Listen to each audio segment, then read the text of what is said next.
ಈ ಹೊರದೇಶಕ್ಕೆ ಬಂದಾಗ ಏನಾಗುತ್ತೆ ಅಂತ ಹೇಳಿದರೆ, ನಾನು ಕೂಡ ಹೊರದೇಶಕ್ಕೆ ಬಂದಾಗ ತುಂಬ ತಬ್ಬಿಬ್ಬಾಗಿದ್ದೆ. ಅಲ್ಲಿ ಏನೋ ನಮಗೆ ಕೆಲಸ ಸಿಕ್ತು, ಇಂಥ ಕಡೆ ಹೋಗಿ ಇಂಥ ಕಡೆ ಇಳ್ಕೊಳ್ಳಿ ಅಂತ ಹೇಳಿದರು. ಬಟ್ ಇಲ್ಲಿ ಬಂದು ನಾನು ಏರ್ಪೋರ್ಟಿಂದ ಇಳ್ಕೊಂಡು ವಿಮಾನದಿಂದ ಇಳ್ಕೊಂಡ ತಕ್ಷಣ ತುಂಬ ಕ್ವಶನ್ಗಳು ನಮ್ಮ ತಲೆಗಳಿಗೆ ಬರುತ್ತೆ. ಏನು ಅಂತ ಹೇಳಿದ್ರೆ, ನಾವು ಅಲ್ಲಿ ಹೇಗೆ ಹೋಗೋದು, ಬೇರೆ ದೇಶ ಮತ್ತು ಹತ್ತತ್ರದಲ್ಲಿ ಬರುವಾಗ ಫ್ಲೈಟ್ ತುಂಬ ಕೆಳಗಡೆ ಬರುತ್ತೆ. ಅವಾಗ ಹೊರಗಡೆ ನೋಡುವಾಗ ಅನಿಸುತ್ತೆ, ನಾನು ಯಾವ ಇದಕ್ಕೆ ಪ್ರಪಾತಕ್ಕೆ ಬಂದಪ್ಪ, ಯಾವ ಏನು ಮರ ಗಿಡ ಇಲ್ಲ, ಗಾಳಿ ಇಲ್ಲ, ಏನಿಲ್ಲ, ಬರೀ ಬಿಸಿಲು ಬರಳುಗಾಡು ಈ ಥರ ಕಾಣಿಸ್ತಾ ಇದೆ. ಇಲ್ಲ ಏನು ಮಾಡೋದು ಅಂತೇಳಿ ನಾನು ಫಸ್ಟ್ ಬಂದಾಗ ದಮಾಮ್ ಏರ್ಪೋರ್ಟ್ ನೋಡ್ತಿದ್ದು. ಅಲ್ಲಿ ಅಂತೂ ರಿಯಾದ್ ಏರ್ಪೋರ್ಟ್ನಷ್ಟು ಏನು ಜನಸಂಖ್ಯೆನೂ ಕಡಿಮೆನೇ ಇತ್ತು ಬರುವಾಗ. ಮತ್ತು ತುಂಬ ಮರಳುಗಾಡು, ತುಂಬ ಬಿಸಿಲು, ಭಯಂಕರ ಬಿಸಿಲಿರುತ್ತೆ. ಹೆಚ್ಚು ಕಡಿಮೆ 45-50 ಡಿಗ್ರಿ ಅಷ್ಟು ಬಿಸಿಲು ಯಾವಾಗಲೂ ಕಾಣುತ್ತೆ. ಮತ್ತು ಒಳಗಡೆನೂ ಅಷ್ಟೇ ಅಷ್ಟೊಂದು ನಿಮಗೆ ಎ ಸಿ ಪ್ರಭಾವ ಗೊತ್ತಾಗಲ್ಲ, ಇದೇ ಇರುತ್ತೆ ಸಡನ್ ಬಂದವರಿಗೆ. ಆಮೇಲೆ ನೀವು ಯಾರಾದರೂ ನಿಮಗೆ ಏರ್ಪೋರ್ಟಿಗೆ ಬಂದ ತಕ್ಷಣ ನಿಮ್ಮಲ್ಲಿ ನೀವು ಇದ್ದಾಗ ಅಲ್ಲಿ ನಿಮ್ಮ ಸೌದಿಗಳು ಯಾರಾದರೂ ಬರ್ತಾರೆ ನಿಮ್ಮ ಹತ್ರಕ್ಕೆ, ಆಯಿತಾ, ಬಂದು ಕೇಳ್ತಾರೆ. ಬಟ್ ನಿಮ್ಮದನ್ನು ಕನ್ಫರ್ಮ್ ಮಾಡ್ಕೊಳ್ಳಿ ಫಸ್ಟು, ಆಯಿತಾ. ಬೈ ಚಾನ್ಸ್ ಇನ್ ಕೇಸು ನಿಮಗೆ ರೆಕಮೆಂಡ್ ಆಗಿರೋ ಸೌದಿಯಲ್ಲೇ ಬೇರೆ ಸೌದಿಯವರು ಬಂದರೆ ನೀವು ಮತ್ತೆ ಪ್ರಾಬ್ಲಮಿಗೆ ಸಿಕ್ಕಾಕೋತಾರೆ. ಮತ್ತು ಅವ್ರು ಇನ್ನೆಲ್ಲ ಕರ್ಕೊಂಡು ಹೋಗಿ ಬಿಡೋ ಚಾನ್ಸಸ್ ಇರುತ್ತೆ. ಹಾಗಾಗಿ ನೀವು ಯಾವ ಏಜೆನ್ಸಿಲಿ ಬಂದಿದ್ದೀರಾ ಅವರೆಲ್ಲ ಒಂದು ಹೆಸರು ತೊಗೊಳ್ಳಿ. ಹೆಸರು ತೊಗೊಂಡು ನಿಮ್ಮ ಪೆನ್ನು ಪೇಪರಲ್ಲಿ ಗೊತ್ತನ್ನು ಬರೆದಿಟ್ಕೊಳ್ಳಿ. ಓಕೆ, ಅವ್ರು ನಿಮ್ಮನ್ನು ಹುಡುಕ್ತಾರೆ, ಬಂದು ಒಂದು 10 ನಿಮಿಷ 20 ನಿಮಿಷ ಕೂತ್ಕೊಳ್ಳಿ ಏರ್ಪೋರ್ಟಲ್ಲಿ. ಮತ್ತು ಅಲ್ಲಿ ಇಲ್ಲಿ ಮಿಸ್ ಹಾಕೋಬಿಡಿ. ನೀವು ಎಲ್ಲಿ ನಿಮ್ಗೆ ಡಿಸ್ಪ್ಯಾಚ್ ಆಗುತ್ತೆ, ಎಲ್ಲಿ ನೀವು ವೆಕೆಟ್ ಆಗ್ತೀರಾ, ಎಕ್ಸಿಟ್ ದಾರಿಯಲ್ಲಿ ಪಕ್ಕದಲ್ಲಿ ಮತ್ತು ವೆಯ್ಟಿಂಗ್ ಏರಿಯಾ ಅಂತ ಇರುತ್ತೆ, ಅಲ್ಲಿ ನೀವು ವೆಯ್ಟ್ ಮಾಡಿ. ಯಾರಾದರೂ ಒಬ್ಬರು ಸೌದಿ ಬಂದು ಚೆಕ್ ಮಾಡ್ತಾರೆ.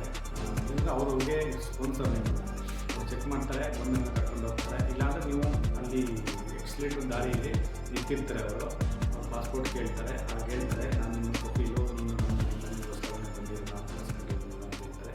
ಅದನ್ನು ಕನ್ಫರ್ಮ್ ಆದ ನಂತರ ನೀವು ಅವ್ರ ಜೊತೆ ಹೋಗ್ಬೋದು ಅಂತ. ಯಾರಿಗೂ ಪ್ರಾಬ್ಲಮ್ ಆಗೋಲ್ಲ, ರೇರ್ ಕೇಸ್ ಪ್ರಾಬ್ಲಮ್ ಆಗೋದು.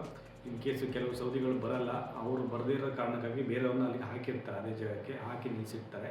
ಅವ್ರ ಜೊತೆ ನೀವು ಹೋಗ್ಬೋದು, ಏನು ತೊಂದರೆ ಇರೋಲ್ಲ. ಬಟ್ ಮೊದಲು ನೀವು ಏರ್ಪೋರ್ಟಿಂದ ಹೊರಗಡೆ ಹೋಗುವಾಗ ಕನ್ಫರ್ಮ್ ಮಾಡ್ಕೊಂಡು 100% ಕನ್ಫರ್ಮ್ ಮಾಡ್ಕೊಂಡು ಇವರೇ ನನ್ನ ಮಾಲೀಕರು, ಇವರೇ ನನ್ನ ಸ್ಪಾನ್ಸರ್ ಅಂತ ಕನ್ಫರ್ಮ್ ಮಾಡ್ಕೊಂಡು ಹೋಗೋದು ತುಂಬ ಅಂದರೆ ತುಂಬ ಒಳ್ಳೆಯದು. ಮತ್ತು ಎಲ್ಲೆಲ್ಲ ಹೋಗಿ ಸಮಸ್ಯೆ ಸಿಕ್ಕಾಕೊಂಡು ಚಾನ್ಸಸ್ಸು ಇರುತ್ತೆ. ಹಾಗಾಗಿ ಇದು ವಿಡಿಯೋ ಇಂಪಾರ್ಟೆಂಟು ಹೊಸದಾಗಿ ಬರೋರಿಗೆ. ಮತ್ತು ಇಲ್ಲಿ ಭಾಷೆ ಗೀಸೆ ಏನೂ ಗೊತ್ತಿರಲ್ಲ, ನೀವು ಇಂಗ್ಲೀಷ್ ಮಾತಾಡಿದ್ರೆ ಅಷ್ಟಾಗಿ ಕೆಲವರು ಇಂಗ್ಲೀಷ್ ಗೊತ್ತಿರಲ್ಲ, ಆಯಿತಾ. ಅವರು ಅರಬಿನೇ ಮಾತಾಡೋದು, ನೀವು ಹೇಳೋ ಶಬ್ದ ಅವ್ರಿಗೆ ಅರ್ಥ ಆಗಲ್ಲ, ಅವ್ರು ಹೇಳೋ ಶಬ್ದ ನಿಮಗೆ ಅರ್ಥ ಆಗಲ್ಲ. ಹಾಗಾಗಿ ಸ್ವಲ್ಪ 1 ತಿಂಗಳು 2 ತಿಂಗಳು ಫುಲ್ಲು ಕನ್ಫ್ಯೂಸ್ ಆಗುತ್ತೆ. ಹಾಗೆ ಊಟದ್ದು ಮಾತ್ರ ವೇರಿಯೇಷನ್ ಆಗುತ್ತೆ ನಮ್ಮ ಶರೀರದಲ್ಲಿ,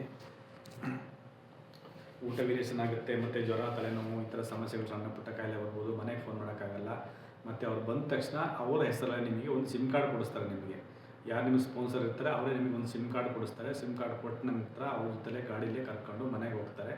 ಅವ್ರ ಮನೆಯಲ್ಲೇ ರೂಮ್ ಇರುತ್ತೆ ನಿಮಗೆ. ಹೌಸ್ ಡ್ರೈವರು ಮತ್ತು ಬೇರೆ ಕೆಲಸದ ರೂಮ್ ಇರುತ್ತೆ. ಬೈ ಚಾನ್ಸ್ ಅವ್ರ ಮನೇಲಿ ರೂಮ್ ಇಲ್ಲ ಅನ್ನೋ ಪಕ್ಷದಲ್ಲಿ ನಿಮಗೆ ಸಿಗ್ಗಾದಲ್ಲಿ ಕೊಡ್ತಾರೆ. ಸಿಗ್ಗಾದರೆ ದೊಡ್ಡ ಬಿಲ್ಡಿಂಗ್ಗಳಲ್ಲಿ ಒಂದು 4-5 ಜನ ಶೇರಿಂಗ್ ರೂಮ್ ಅಂತ ಅದನ್ನು ಮಾಡಿಕೊಡ್ತಾರೆ. ಅದ್ರ ರೆಸ್ಪಾನ್ಸಿಬಿಲಿಟಿ ಅವರೇ ತಗೋತಾರೆ. ಮತ್ತು ವಿತ್ ಬಾಡಿಗೆನೂ ಅವರೇ ಕೊಡ್ತಾರೆ, ಆಯಿತಾ. ಊಟಕ್ಕೆ ಕೆಲವರು ದುಡ್ಡು ಕೊಡ್ಬೋದು, ಇಲ್ಲ ನೀವು ಅವರು ಶೇರಿಂಗ್ ಊಟ ಮಾಡ್ಕೋಬೇಕಾಗತ್ತೆ. ಇನ್ ಕೇಸ್ ಸೌದಿಯವರೇ ನಿಮಗೆ ರೂಮ್ ಕೊಟ್ಟರೆ ಅವ್ರ ಮನೆಯಲ್ಲೇ ಊಟದ ವ್ಯವಸ್ಥೆನೂ ಮಾಡ್ಕೋಬೋದು. ಮತ್ತು ಚೂಲ, ಗ್ಯಾಸು ಮತ್ತು ಅದಕ್ಕೆ ಬೇಕಾದ ಸಾಮಾನುಗಳನ್ನು ತಂದು ಕೊಡ್ತಾರೆ, ಆಯಿತಾ, ಸ್ಟಾರ್ಟಿಂಗು. ಹಾಗಾಗಿ ನೀವು ಅಲ್ಲಿಂದ ಬರುವಾಗ ತುಂಬ ಕೇರ್ಫುಲ್ಲಾಗಿ ಹುಷಾರಾಗಿ ಬನ್ನಿ. ಇನ್ ಕೇಸ್ ಅದು ಗೊತ್ತಾಗಿಲ್ಲ ಅಂತೇಳಿದ್ರೆ ಯಾರಾದರೂ ನಿಮ್ಮ ಸ್ನೇಹಿತರು, ಸಂಬಂಧಿಕರು ಇದ್ದರೆ ಸೌದಿಯಲ್ಲಿ ಅವ್ರನ್ನ ಕಾಂಟ್ಯಾಕ್ಟ್ ಮಾಡಿ ನೀವು ಕರ್ಸ್ಕೊಳ್ಳಿ, ಆಯಿತಾ. ನಿಮ್ಮ ಹೆಲ್ಪಿಗೆ ಸ್ಟಾರ್ಟಿಂಗು, ಆಯಿತಾ, ಅನುಕೂಲ ಆಗುತ್ತೆ. ಆದಷ್ಟು ಕೇರ್ ತಗೊಂಡು ಜವಾಬ್ದಾರಿಯಿಂದ ಜಾಗರೂಕರಾಗಿ ನಿಮ್ಮ ಲಗೇಜ್ ಆಗಲಿ ಇನ್ನೊಂದಾಗಲಿ ನಿಮ್ಮ ಹತ್ರ ಇಟ್ಕೊಂಡು ಸೌದಿಗೆ ಬಂದಿಳಿರಿ.